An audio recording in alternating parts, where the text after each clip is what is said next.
அடுத்த வாரம் மகாநதி சீரியலில் விஜய் காவேரியை பற்றின உண்மை விஷயம் எல்லாருக்குமே தெரிய போகுது. காவேரியோட அம்மா ஃபோனை போட்டு ரொம்ப சந்தோஷமாக யமுனா, கங்கா எல்லாருக்கிட்டேயுமே விஜய் காவேரியெலாம் இருக்காங்க, உயிரோட விஜய் இருக்காங்க, என் பேத்திகிட்ட நான் பேசினேன் சந்தோஷமாக சொல்கிறாங்க. இதை கேட்ட உடனே கங்கானால் நம்பவே முடியல, அதிர்ச்சி ஆகி அப்படியே ஒரு நிமிஷம் அமைதியாயிடுறான். அப்புறம் உண்மையாகவே நான் சொல்கிறியாம்மா அப்படின்னு கேட்குறா. ஆமாடி, உண்மையாகவே விஜய் தம்பி நான் பார்த்தேன், பேசினேன், நம்ம வீட்டுக்கு வந்தாங்கன்னு நம்பவே இல்லை, நான் வரேன்னு சொல்கிறான். உடனே அப்படியே யமுனாவும் ஓடி போய் நிவின்கிட்ட விஜய் மாமா உயிரோடு தான் இருக்காங்களாங்க, குழந்தைய கூட அம்மாவுக்கும் பார்த்தாங்களாங்க அப்படின்னு போய் சொல்கிறான். எனக்கு ஏன் உளறிட்டு இருக்கான், பேசாமல் போ யமுனா அப்படின்னு அவர் சொல்கிறாரு.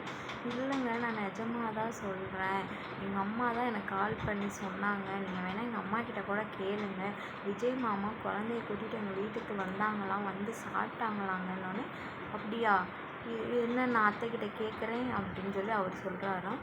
அப்புறம் கங்கா வீட்டுக்கு வந்துட்டாங்க. அப்போ விஜய் அங்கே தான் இருந்தோடனே கங்கா பொண்ணை பார்த்தோன்னே வா குட்டி பொண்ணுன்னு சொல்லி தூக்கி கொஞ்சினாங்க. அப்புறம் காவேரியோட குழந்தை, கங்காவோட குழந்தையெல்லாம் ஒன்றா ஜாலியாக விளாண்டுட்டு எல்லோரும் ஒன்றா சேர்ந்து சாப்பிட்றாங்க.